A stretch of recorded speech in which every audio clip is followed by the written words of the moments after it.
गुरुचरित्र पारायण कसे करावे? नियम व अटी. हे पारायण 3, 7, 11 किंवा एका दिवसातही पूर्ण करता येते. पारायणाची योग्य वेळ पहाटे 3 ते सायंकाळी 4, पण दुपारी 12 ते 12:30 मध्ये पारायण करू नये, कारण ती दत्तांची भिक्षेची वेळ आहे. एक दिवस पारायण करायचे असल्यास संपूर्ण गुरुचरित्र वाचायला सुमारे 12 ते 13 तास लागतात. पारायण काळात बाहेरचे अन्न टाळावे.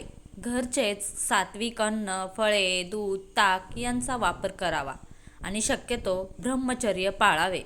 पारायण सुरू करण्यापूर्वी 4 कुत्र्यांना किंवा एका गायीला नैवेद्य द्या.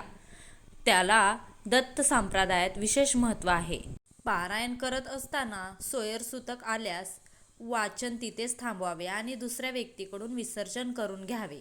गुरुचरित्रात 52 अध्याय आणि 491 ओव्या आहेत.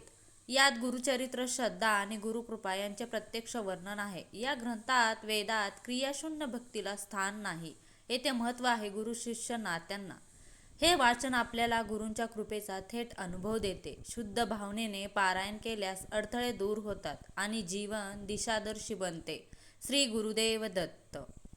धन्यवाद.